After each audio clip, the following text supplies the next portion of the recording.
Un auteur s'est toujours heurté à la question typographique suivante. Faut-il mettre les accents sur les majuscules? Je me souviens même, lorsque j'étais professeur dans un collège, avoir entendu un de mes collègues dire péremptoirement à des élèves: il ne faut pas mettre d'accent sur les majuscules. Alors qu'en est-il vraiment?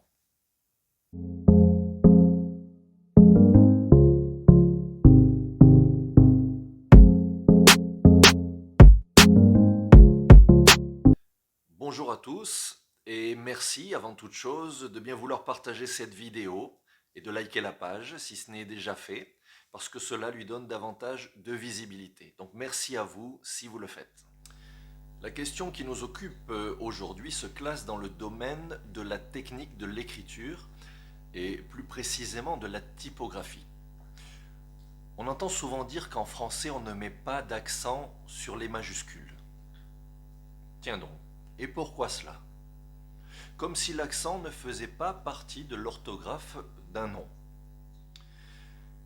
Il y a quelques années, un actuel ministre, alors simple avocat, faisait un spectacle qui s'intitulait Dupond-Moretti à la barre. Et le graphiste avait oublié de mettre l'accent à la préposition à et avait donc écrit le verbe avoir conjugué à la troisième personne du singulier. On devait, avec un peu de mauvaise foi amusée, je vous le concède, imaginer que cet avocat avait la barre. Alors évidemment, la faute a rapidement été corrigée, mais elle illustre bien que l'on ne peut pas considérer que les accents n'ont pas leur place dans les mots au seul prétexte que ceux-ci sont écrits en capitale. Vous êtes auteur et j'imagine que vous écrivez le titre de vos romans ou le titre de vos chapitres en lettres capitales. Peut-être même certains passages de vos livres sont écrits aussi en capitale. Alors si vous ne mettez pas d'accent sur les capitales, mais que vous avez un éditeur, cela n'est pas grave. Celui-ci, même sans vous en faire la remontrance, va le corriger de lui-même. En revanche, si vous vous auto-publiez, vous risquez de passer pour quelqu'un qui ne maîtrise pas les règles de la typographie. Et cela pourrait vous être dommageable. Parlons un instant d'histoire. Si vous croyez qu'autrefois on ne mettait pas d'accent sur les capitales, vous vous trompez. Il existe en effet quantité d'exemples de couvertures qui iront à l'encontre de vos croyances. Prenez par exemple ce livre de 1769 écrit par Nicolas Jamin, Pensée théologique relative. L'accent aigu a bien été laissé sur les deux voyelles qui le nécessitaient, et cela facilite la lecture. Comment sans accent faire la différence entre modèle et modelé, entre retraite et retraité, entre légitime et légitimé? On trouve trace de ces accents depuis au moins le XVIe siècle.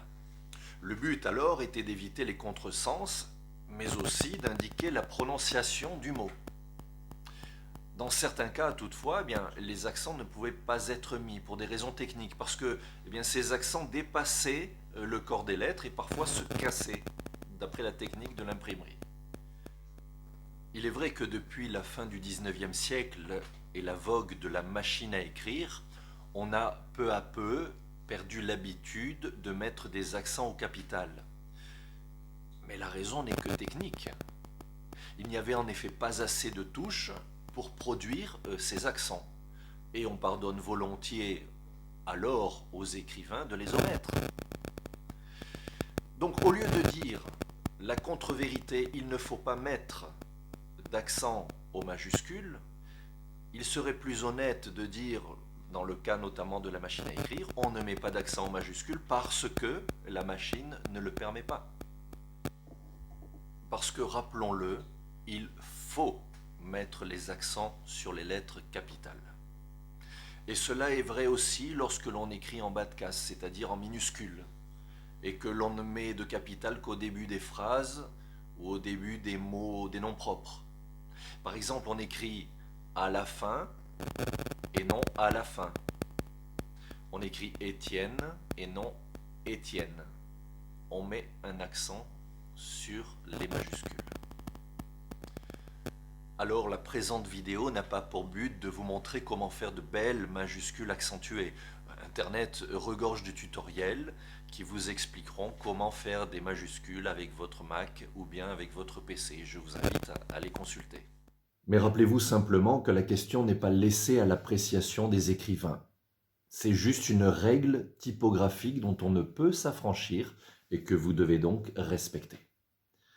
Je vous renvoie d'ailleurs à l'Académie française qui écrit « En français, l'accent a valeur orthographique.